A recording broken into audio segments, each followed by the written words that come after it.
बिहार की राजनीति ने दिल्ली तक यह हंगामा तो मचा ही दिया है कि बीजेपी खड़े होकर इस राजनीतिक तमाशे को देख रही है और दूसरी तरफ लालू यादव, नीतीश कुमार और राहुल गांधी तीनों आपस में एक तरह से झगड़ा कर रहे हैं।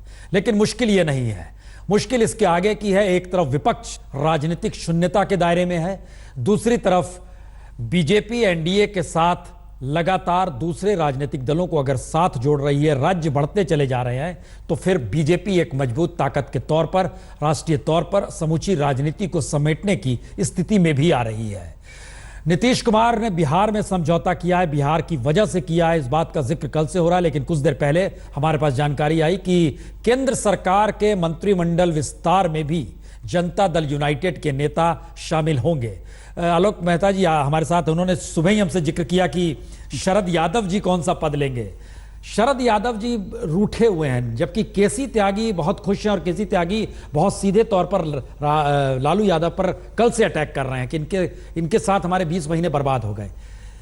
क्या वाकई शरद यादव मूव कर? अटल जी की सरकार में भी रहे थे, एक प्रतिपक्ष के रूप में भी उनका एक चेहरा हो सकता था। आज भी क्या कांग्रेस पार्टी उनको प्रतिपक्ष का ईमानदार चेहरे की तरह पेश करे, या तो जो प्रतिपक्ष के दल हैं कम्युनिस्ट पार्टी भी उनको मानती है कि जैसा मैंने पहले भी कहा। लेकिन मुझे अभी भी डाउट इसलिए है प्रसून जी की जो जिस तरह व्यवहारिक राजनीति है उसमें यदि उन्हें कन्विंस कर लिया गया कि एक सम्मानजनक पद मिले, वरना होगा क्या कि एक दो किसी राज्य मंत्री वगैरह को जैसे शिवसेना के सहयोगी जोड़े हैं। मुझे अभी भी यही शंका दिखती है बिहार को लेकर ज्यादा महत्ता दी जाएगी, मतलब केंद्र में भी। लेकिन आप मेरा मानना है कि इतना महत्व महाराष्ट्र को भी मिल सकता था शिवसेना नहीं। लेकिन इतनी बड़ी खुशी जिस रूप में कल ट्वीट करके प्रधानमंत्री ने चंद सेकंड में बधाई दी और उसके साथ करप्शन और 125 करोड़ देशवासियों को भी जोड़ा, मेरे ख्याल से उसके महत्व कहीं ज्यादा मिलेगा। और शिवसेना को तो बीजेपी चाहती है कि धीरे धीरे साइडलाइन हो जाए, लेकिन नीतीश जरूरत है ये नहीं, वो तभी निर्भर करता है कि शरद यादव जैसे धाकड़ बड़े नेताओं को वो कहीं शामिल करे। ऐसे इनसिग्निफिकेंट मंत्रालय और इनसिग्निफिकेंट मंत्री जिस बने, इनसिग्निफिकेंट नहीं कहना चाहिए, एमपीज तो सभी महत्वपूर्ण होते हैं, लेकिन जो जिनका नाम भी कोई नहीं ज्यादा जानता हो, अनजाने चेहरे। और आप अभी भी मैं आपसे कहूंगा, जो खुशी असम में अपनी सरकार बनने की हुई, वैसी खुशी किसी घटक को लेकर के वो बन जाएगी, ये अभी उनको लग रहा है कि भाजपा की सरकार वहां बन गई। नहीं, नीतीश को एक्सेप्ट करना, भ्रष्टाचार के मुद्दे पर सुशील मोदी और हम साथ आ गए, ये जो खुशी दिखाना, चूंकि ये उनका एक ऑपरेशन इसको कहना चाहिए। जो दुश्मन थे वो चरणों में गिर गए। नीतीश के तीखे बयान, मुझे लगता है कि लालू ने भी जब तक बयान ऐसे नहीं दिए थे, वो नीतीश जी के बयान आपके वीडियो रिकॉर्डिंग में मिल जाएंगे। ये आपने एक अच्छी बात कही कि एक ऑपरेशन था जिसको सक्सेसफुली टारगेट तक पहुंचा दिया गया। भारत की राजनीति में ऐसे बहुत कम मौके आए हैं जब कोई मुख्यमंत्री छठी बार शपथ ले। इस बात का जिक्र हम इसलिए कर रहे हैं क्योंकि नीतीश कुमार छठे मुख्यमंत्री के तौर पर शपथ ले रहे थे। छठा इसलिए क्योंकि 6 बार उन्होंने शपथ ली है बतौर मुख्यमंत्री, लेकिन वह उम्र जो है मुख्यमंत्री पद की, वो अगर नापिएगा तो आइए रिपोर्ट देखिए।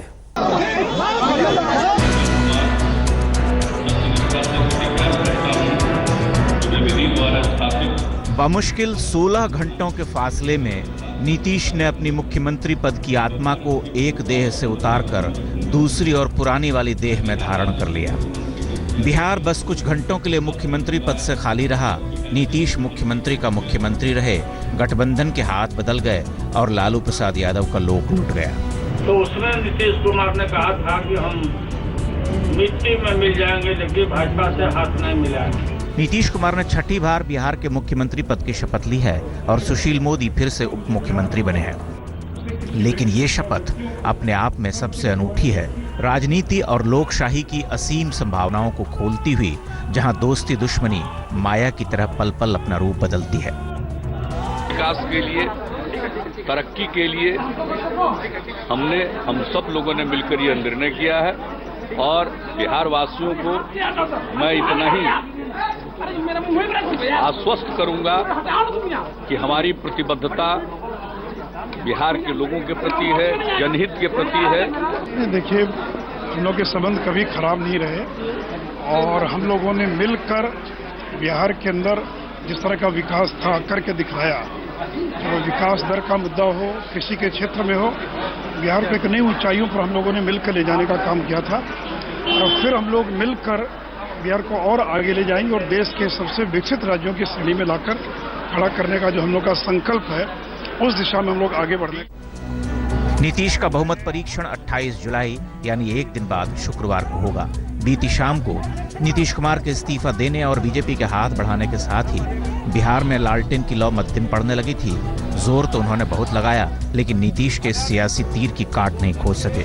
वो पहले भी मुख्यमंत्री थे, अब भी हैं, बस साथ बदल गया है। और इस साथ के साथ ही बिहार की राजनीति के तालाब में बीजेपी का कमल फिर से खिल गया है। इसकी सुगबुगाहट यहीं पर सुनाई दे रही थी प्रसून। हालांकि राजभवन के सामने का अगर मैं आपको दिखाऊं तो अब चुनिंदा लोग यहाँ पर बच गए हैं, वरना बिल्कुल सन्नाटा है। जो गहमा गहमी यहाँ पर थी, एक बार मुख्यमंत्री नीतीश कुमार यहाँ से निकले, सुशील मोदी निकले, उसके बाद कमोबेश पूरा इलाका वैसा ही हो गया जैसा रोजाना नजर आता है। लेकिन कुछ लोग यहाँ पर बार बार जुट जाते हैं मीडिया की भीड़ देखकर, और चूंकि बिहार है तो यहाँ पर सबकी अपनी सियासी राय होती है। अभी भी जनता दल यूनाइटेड और भारतीय जनता पार्टी के कुछ कार्यकर्ता हैं, लेकिन कुछ आम लोग भी अब हमारे साथ जुड़ गए हैं। आप में से कौन किसी पार्टी से जुड़ा नहीं है? आप लोग पार्टी से नहीं जुड़े हैं? हाँ, आगे आइए। जो हुआ है वो क्या लगा है उसको? हम बहुत खुश हैं। लालू जी शौक, मोदी जी रॉक, कमल फूल छा गया, बीजेपी राज्य बिहार में आ गया। बहुत खुश है। राधे राधे। नीतीश कुमार जी ने जो अच्छा ये काम किया है उनके लिए बहुत अच्छा धन्यवाद देता हूँ। ताकि बहुत क्या परेशानी हो रही थी? कुछ बदला था बिहार में? हाँ, बदला तो था। खासकर स्टूडेंट क्रेडिट कार्ड योजना के तहत बहुत सारी चीजें हुई है छात्र लोगों के प्रति नीतीश कुमार के जरिए। और मुझे लगता है कि ये फिर से दोबारा नीतीश कुमार मुख्यमंत्री बने हैं तो मुझे लगता है बहुत अच्छा छात्र लोगों के लिए किया करेंगे। आप लोग अब स्कूल छोड़ के आए हैं, कॉलेज छोड़ के आए हैं? अभी तो कोचिंग से आ रहे हैं। कोचिंग छोड़ के आए हैं। यहाँ पर काले बादल लगे हुए थे प्रसून जी, और अभी अभी मैंने छाता नीचे रखा है क्योंकि बरसात यहाँ पर शुरू हो गई थी। मानो इंतजार कर रहे थे वो एक ऐसे ही बदलाव का, जिसके बाद घटाएं जो छाई हुई थी, जो भारी बादल थे, और आपकी ये बातचीत होने पे फिर कुछ बूंदें हमें नजर आ रही हैं। लेकिन अभी जनता दल यूनाइटेड, भारतीय जनता पार्टी, लोक जनशक्ति पार्टी, शिवसेना, ये सारे लोग यहाँ पर हमारे साथ मौजूद हैं। शिवसेना खुश है? बिल्कुल। अभी जो स्थिति है उस आधार पर तो खुश नहीं है। बिकॉज पिछले बार भी सरकार नीतीश कुमार का जब चल रहा था तो उस समय भी गठबंधन तोड़ दिए थे, भाजपा के साथ को तोड़कर फिर चले गए थे। और इस बार भी फिर जब सरकार जो कमिटमेंट करके जनता को आते हैं, और जनता ने इन्हें बैठाया था 5 साल के लिए, और 5 साल चला नहीं पाए ठीक से। और उसके बाद जनता रोज टीवी पर देखते रही कि हमारा क्या होगा, लेकिन जनता को कुछ नहीं सोचकर पिछले 2 महीने से बहुत डिस्टर्ब, कोई काम नहीं, सारा बंद। आप लोग जनता दल यूनाइटेड से हैं? हाँ, आप बीजेपी से, आप जनता दल से कौन? आप जनता दल यूनाइटेड से हैं। तो ये बताइए कि जो बात वो बता रहे हैं कि लोगों ने वोट दिया था महागठबंधन को, तो लोगों को ठगा गया है क्या? लोगों को ठगा नहीं गया। अगर ठगा जाता तो अभी शासन में रहते। इन्होंने तो इस्तीफा देके जनता हित के लिए सोचा कि विकास ही नहीं हो रहा है, करने नहीं दिया जा रहा है, जिसके कारण जो इस्तीफा दिए। इस्तीफा देने के बाद आज जो नीतीश जी फिर से सरकार में आए हैं, तो बिहार में अगर विकास किया तो नीतीश कुमार किया, जो जनता हित के लिए, और जनता को विश्वास है नीतीश में। बीजेपी जब साथ था तब योगदान कितना था? बीजेपी का नहीं था, सिर्फ नीतीश कुमार का योगदान।